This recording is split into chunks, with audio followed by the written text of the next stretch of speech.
I just wanted to make a quick video kind of explaining why you haven't seen the follow-up video to the one that I made where I show you my homemade cooler that I made right here. That shootout between the MightyKool K2 and my cooler did take place. Jack and his son and his grandson came over to my house just like planned. It didn't go you know, super smooth, that's for sure, but what ended up happening, well, there's a couple of things that happened. I guess quickly go through it. First of all, after the tests were done, I knew that there was something wrong with my cooler pretty early on in the tests. And what ended up happening to my cooler is the MightyKool K2 has a selector switch, a low, medium, and high fan switch. And mine had a fully variable fan switch. Let me set you down here and I'll show you what I'm talking about here. My cooler has at the time had a fully variable fan switch like this, where you could adjust the speed of the fans any speed you wanted. And what ended up happening is that since I built the cooler, I never really ran it at high speed before, but since the K2 didn't have any way to match the fan speed, we decided to just turn the K2 all the way up and turn my cooler all the way up. Well, what ended up happening when I did that is I guess once the load increased on my cooler to full power, which, I mean, my cooler is home built. It's a prototype. I mean, there's bound to be some issues with it from, you know, here and there. But one of the voltage regulators in here went out, and two voltage regulators control upper end speed. Two of the regulators control the lower end speed. So when I went to high speed, the voltage regulator burned out. What ended up happening is that the voltage to the water pump decreased from 12 volts to somewhere between 5 volts to about 8 volts, somewhere in that area. So it was fluctuating. It wasn't constant. So there's no way to know. But all I know is that there was definitely a starvation of water on the cooler pads once I realized there was a problem. And then I was able to reduce the speed on the fans, and then I saw the pump actually starting to pump water again. That's when I realized something was going on here. So I had a failure. I have since decided to scrap this entire variable fan selector and regulator and the whole thing. The problem with this, not to get too technical, when it comes to electronics, I'm very much a hobbyist, so voltage based on the load, and the load is variable depending on how. So anyway, it's very complicated when it comes to the math and equations to get the values correct. That's where I fall apart, and I don't quite get it right. So so to simplify things, I have now gone to a low, medium, and high open air resistor type switch, and that has been replaced. Now let me show you. Here's my cooler now, sitting right here, and here's the new open air coil switch here, and it's just low, medium, and high now. So that's what I went to. It simplifies things quite a bit, and now that's not ever going to happen again. You know what I mean? Like that won't ever be a failure in the future. So anyway, so that happened. My cooler was not running properly, but that wasn't really important at the time. I just was curious to hear what Jack wanted to say about my review. The point of doing the shootout for me was to have Jack come over and give him the opportunity to say what he wanted to say about my original review that he says was dishonest. I wanted him to be able to say whatever he wanted to say about that, which he did. everything was fine.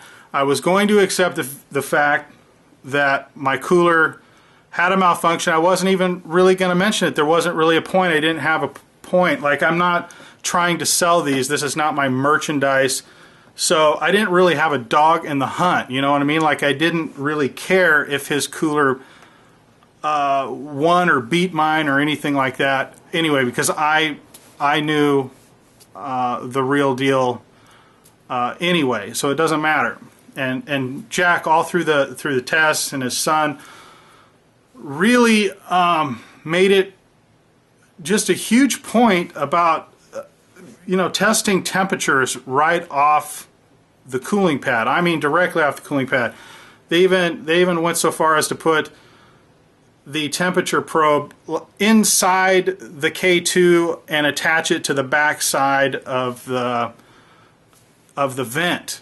I mean, just so they could get as close to the cooling pad as they possibly could. Also, the way they had two separate, they brought their own equipment, and I guess they didn't trust mine or whatever.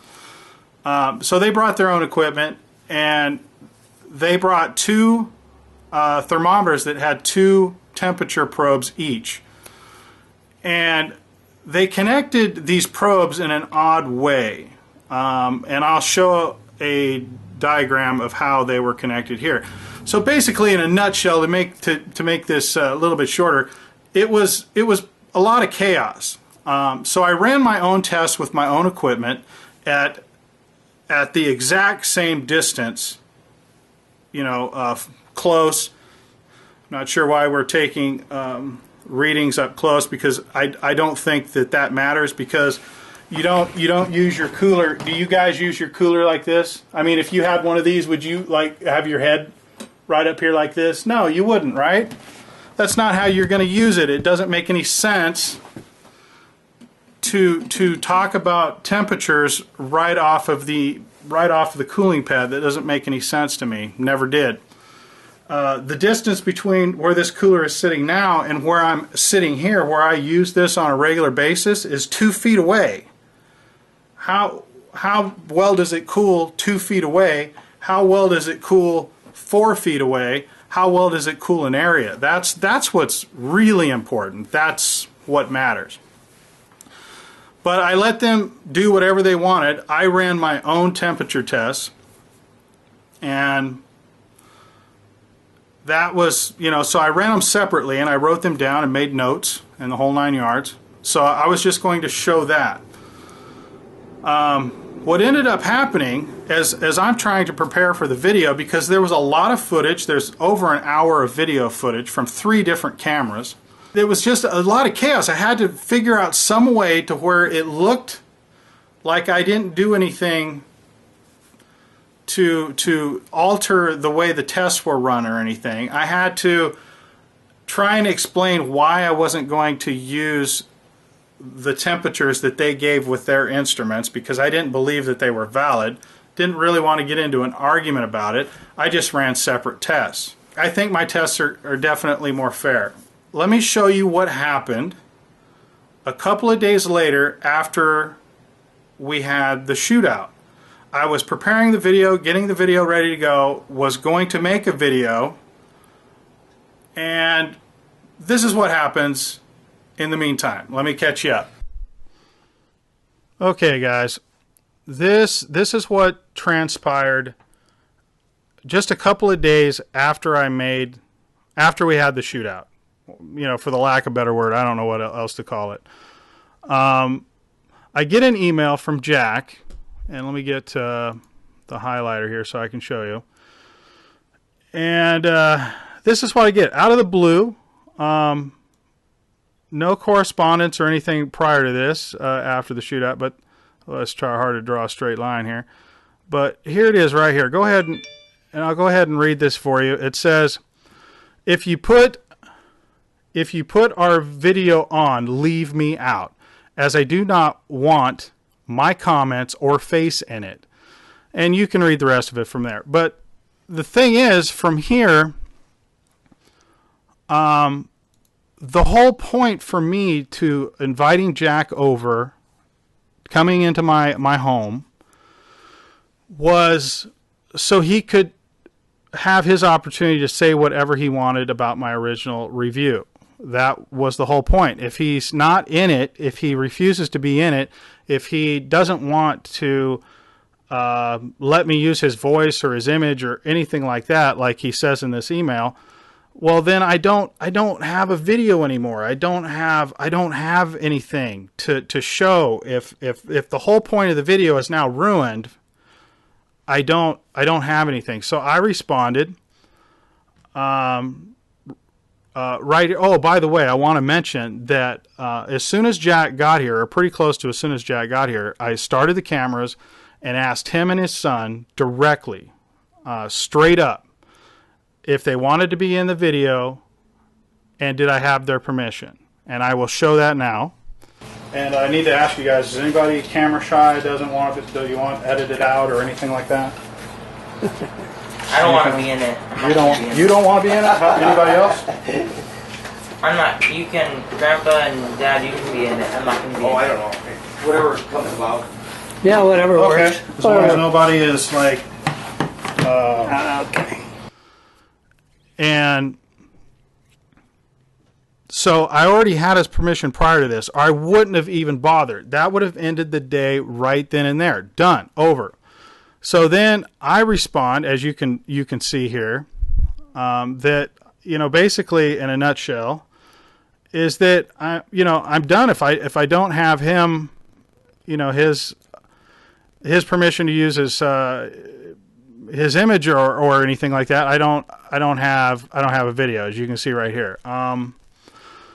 So I left it at that. I wasn't going to make the video. Done deal. And then the drama starts. That's when Jack on the back end starts playing some games, and I'll go ahead and show you what kind of games that ensued after this. Hello everybody, I just wanted to show you some things. This is what I've been dealing with as far as Jack goes from MightyKool. This is what's been going on in the background, so I feel it's now become such a problem that I kind of have to talk about it, and I have to show you what's been going on.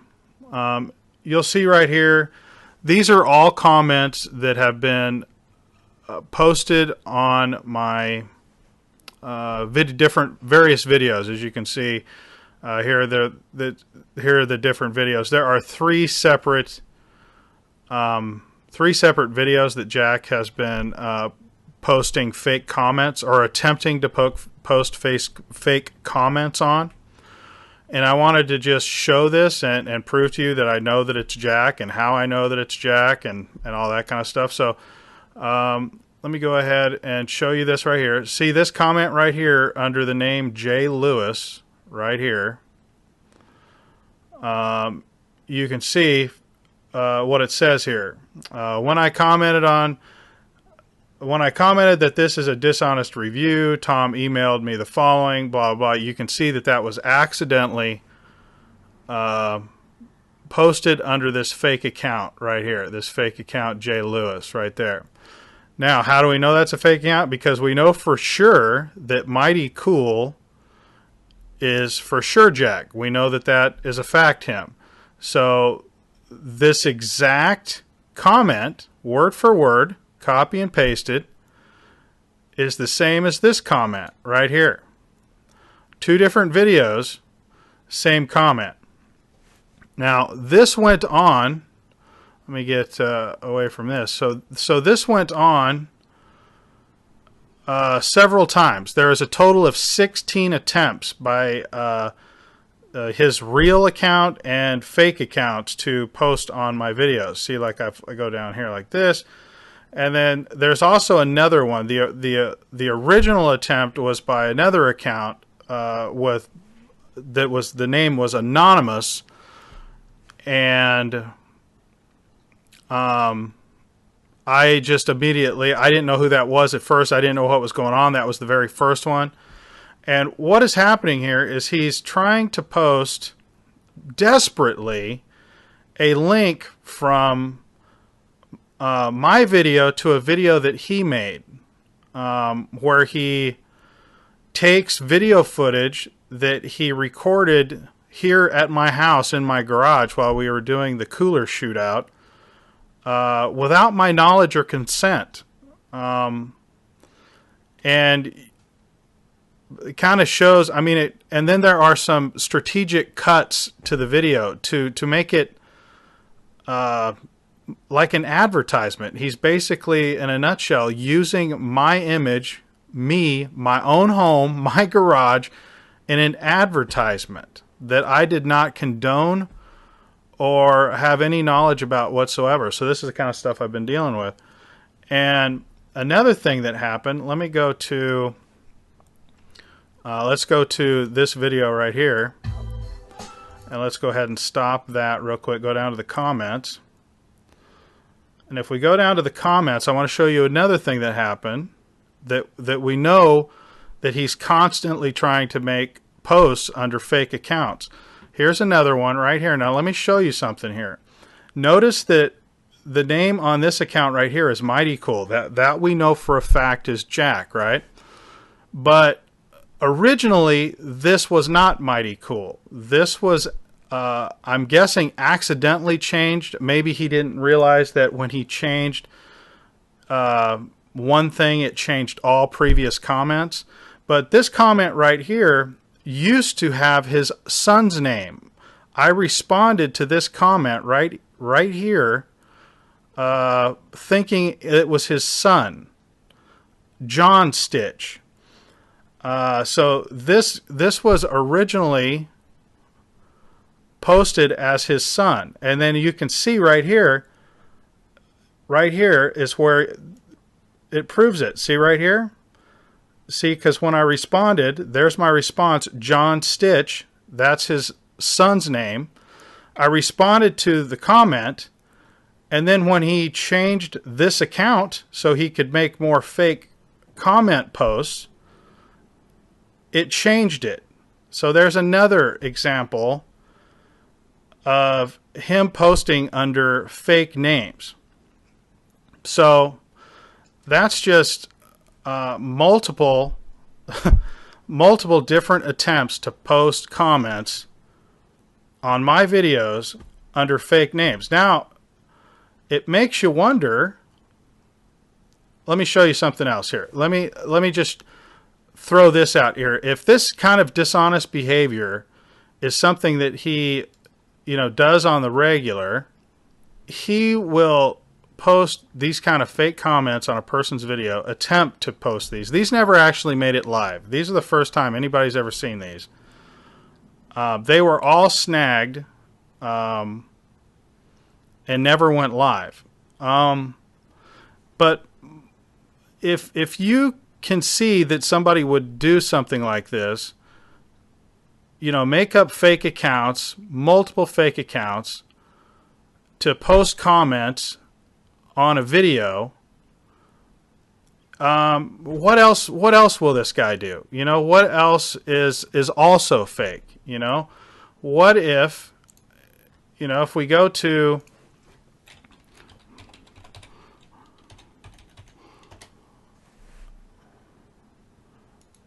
so if we go to his website right here, right? I mean, this is